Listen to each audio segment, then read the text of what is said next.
Is the atonement limited? This question has been present in theological circles for quite some time. There are many arguments on both sides of the issue, and today we will tackle one of them. The two stances generally are as follows. The traditionalists claim that Jesus' death on the cross was for all men, and when we say all men, we mean all men. Every single man, woman, boy, and girl that has ever lived or will live, and that Christ's atonement on the cross, while provided for everyone, is only applied to those who believe on him through faith. The Calvinists claim that Jesus' death on the cross was for a select group of people only, and that Christ's death on the cross perfectly saves everyone it was intended to. So which stance is biblical and correct? Let's examine John chapter 3 to answer that. In his discourse with Nicodemus, Jesus tells him, "As Moses lifted up the serpent in the wilderness, even so the Son of Man must be lifted up, that whoever believes in him should not perish but have eternal life." This is a reference to Numbers chapter 21.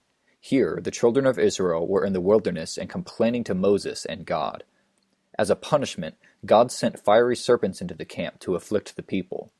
However, God commanded Moses to raise a bronze serpent in the camp and stated that, "Everyone who is bitten, when he looks at it, shall live." So, if Jesus himself made the analogy between the bronze serpent and his work on the cross, then a comparison of the two should help us understand the atonement. First, let's look at the bronze serpent, since both Calvinists and non-Calvinists tend to agree on that. The bronze serpent on the pole was raised up for all of Israel, not just a portion of it. All of the people in the camp who looked at the serpent were healed. There were people in the camp who refused to look and perished, despite the provision of the serpent.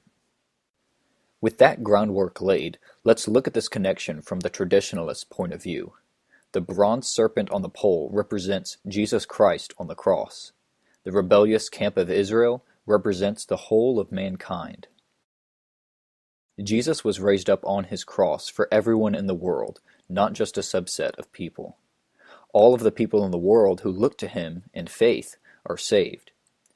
There are people in the world who refuse to look to him and eternally perish, despite the provision of the cross.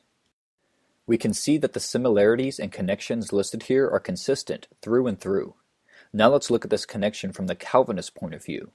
The bronze serpent on the pole represents Jesus Christ on the cross. The rebellious camp of Israel represents the elect. Jesus was raised up on his cross for just the elect. All of the elect people in the world will unfailingly look to him in faith and be saved. The provision of the cross will save the exact number of people it was intended to, no more, no less.